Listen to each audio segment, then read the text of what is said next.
Mathilde Panot pour la France Insoumise, qu'est-ce que vous en pensez? Oui, alors bon, sur le principe de base déjà qu'il faut rappeler, c'est qu'effectivement le gouvernement italien n'a pas à s'ingérer dans les affaires intérieures de la France. Et d'ailleurs, je remarque avec surprise que le Front National a peu de respect pour la souveraineté nationale des pays. Donc ça, c'est une des premières choses.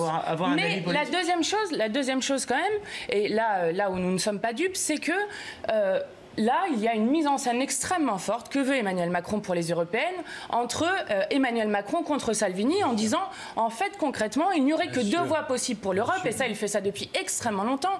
Il y aurait d'un côté le grand progressiste Emmanuel Macron et de l'autre côté Salvini qui serait le grand diable en personne. Or, lorsqu'on regarde les politiques qui sont menées, les deux mènent des politiques pour les gens de l'argent, pour les banquiers. Les deux mènent des politiques avec des lois travail qui sont extrêmement dures. On fait des lois... Donc, ils font la même politique.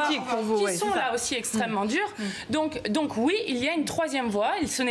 Nous ne sommes pas condamnés à être entre le faux progressisme d'Emmanuel Macron et le national-socialisme de... Votre réaction? Oui, non mais là on voit bien la fausse opposition qui existerait entre un FN qui se réjouit de voir mourir comme jamais des morts en Méditerranée, des gens en Méditerranée. La Méditerranée est devenue un cimetière et nous serons jugés sévèrement par l'histoire sur cette question-là. Et puis la République En Marche qui, sous couvert de opposition entre le RN et la République En Marche. Sous couvert, un petit peu de respect même, ne parlez pas de fausse opposition entre le Rassemblement National et la République En Marche. Vous avez voté des articles ensemble.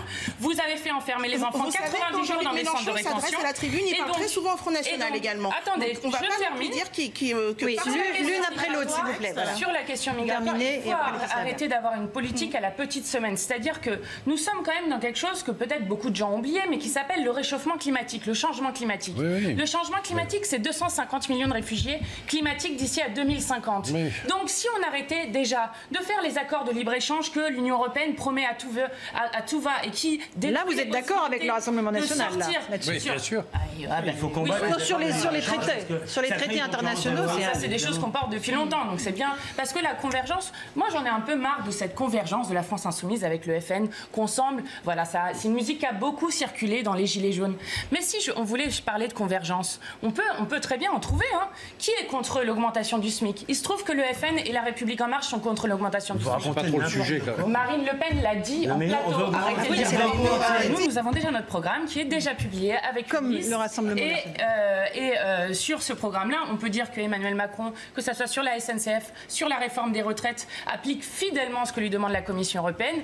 Et je voulais vous parler, pour terminer, quand même de ces grandes manifestations qu'il y a en Hongrie et en Autriche en ce moment, où les gens manifestent contre les lois que font vos amis, qui mettent la journée maximale de travail à 12 heures, 400 heures supplémentaires par an. Est-ce que vous acceptez ce principe de la démocratie? C'est mobilisation de Gilets jaunes à nouveau? Bien sûr, nous y allons tous les samedis, parce que là, on a eu des miettes qui ont été données, c'est-à-dire qu'on ne renonce à aucun des cadeaux qui ont été faits aux plus riches de notre pays. On se retrouve avec un impôt qui n'est plus progressif, mais qui est dégressif, c'est-à-dire que plus on est riche, moins on paie d'impôts. Et donc, ce que demandent les gens, c'est à la fois de la justice fiscale, du partage des richesses, mais aussi de la démocratie. Et c'est là où on voit qu'avoir un grand débat, qui est en fait un grand monologue d'Emmanuel Macron, qui, à la fin, décidera tout seul, puisqu'il n'y a pas d'autorité indépendante pour suivre ce qui va se passer, c'est exactement le contraire de ce que demandent les... Oui, enfin, 5 garants, 3 nommés par la République En Marche, 1 par le MEDEF, 1 par les Républicains, excusez-moi, mais... donc, on a des débats qui vont être fixés seulement par le président de la République. Et ce que demandent les Gilets jaunes, c'est d'avoir un référendum d'initiative citoyenne, c'est-à-dire d'avoir le pouvoir sur leur vie. Or, par quoi répond le président? Par une décision de lui et seul, et avec la seule chose qui ruisselle dans notre pays, qui n'est pas la richesse, mais bien le mépris sur les gens, avec les petites phrases, des joujos, etc. Panot, sur cette affaire je suis absolument d'accord sur la question des barbouzes, et je pense qu'il y a encore beaucoup à éclaircir dans ce scandale Benalla.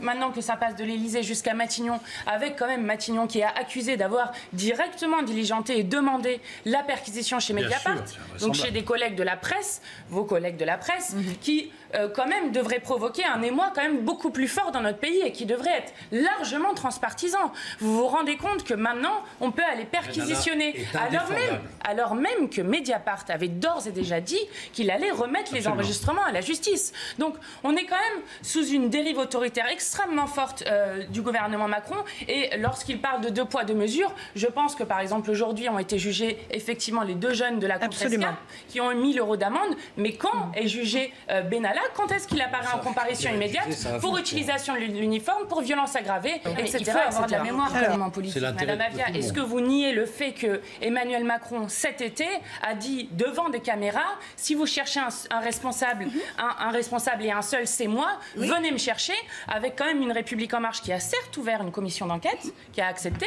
mais qui l'a enterré à l'Assemblée nationale avec aucun rapport derrière. Il y a eu conflit entre les rapporteurs. J'étais membre de la commission d'enquête. Il y a eu conflit entre les deux. Et alors, vous faites un rapport avec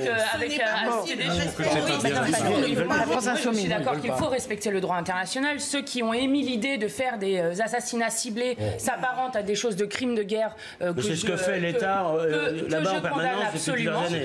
Ça, c'est extrêmement grave. C'est François Hollande qui en a eu le plus. Mais moi, quand même, je voulais dire quelque chose de très spécifique. J'étais il y a 2 semaines en Syrie. J'étais au Rojava, en fait, de là où on parle exactement. Nous ne pouvons pas abandonner les Kurdes du Rojava face à la Turquie et d'Erdogan. Ce n'est pas possible. Vous allez dans des cimetières où vous avez 700 tombes avec des jeunes hommes et des jeunes femmes qui ont entre 17 et 22 ans, qui sont tous morts pour lutter contre Daesh, donc qui sont morts dans une lutte pour l'humanité. Et nous ne pouvons pas les laisser tomber contre Erdogan.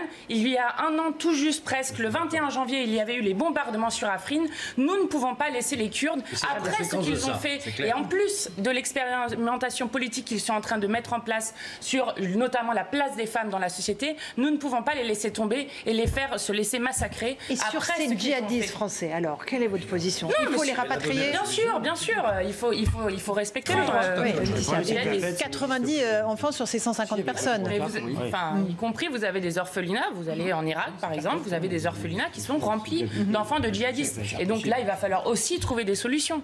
Bien sûr. Est-ce que les Irakiens, à un moment, vont pas dire reprenez vos djihadistes? Ah non, les Irakiens, moi j'en reviens d'Irak. Non, mais c'est une question que je vous pose. Ils sont complètement sur une ligne très différente, c'est-à-dire qu'ils gardent les djihadistes, ils s'en occupent avec fermeté, c'est le moins qu'on puisse dire. Et il faut bien voir que les Kurdes d'Irak sont d'accord avec le gouvernement irakien et ne sont pas d'accord avec les Kurdes de Syrie. C'est très compliqué tout ça.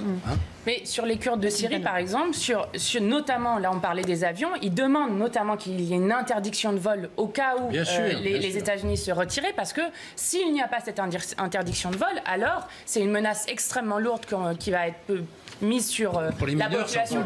Afrin, le bombardement, c'est 5 000 à 10 000 morts quand même. Donc il faut vous imaginer, vraiment, moi j'ai un appel très solennel à faire sur le fait que la France soutient les Kurdes en Syrie, mais elle doit faire plus, elle doit avoir un rôle de leader, elle doit interpeller les autres pays européens, la communauté internationale. Nous ne pouvons pas laisser ces gens... Mathilde Panot, un dernier mot sur la colère de Jean-Luc Mélenchon cette semaine, après de nouvelles perquisitions chez Manuel Bompard, le numéro 2 de la liste de la France insoumise aux européennes. Il dénonce une nouvelle fois la dérive autoritaire du pouvoir et l'intimidation, à cause, encore une fois, de cette affaire de perquisition au domicile de Manuel Bompard.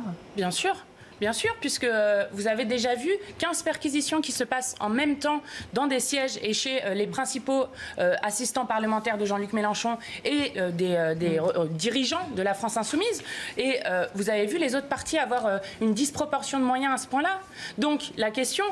C'est quelque chose qui se retrouve absolument dans toute la société aujourd'hui. Lorsque vous regardez les militants à Bure contre l'enfouissement des déchets nucléaires qui sont sous une association de malfaiteurs, lorsque vous regardez la répression qui s'abat sur le mouvement des Gilets jaunes, lorsque vous regardez ce qui se passe à la France insoumise, lorsque vous regardez ce qui se passe sur les syndicalistes, lorsque vous regardez que des gens sont condamnés à de la prison ferme pour avoir occupé un amphithéâtre comme il s'est passé à Nanterre, à un moment, il va falloir arrêter de bâillonner toutes les oppositions. Et nous, Laetitia Avia et puis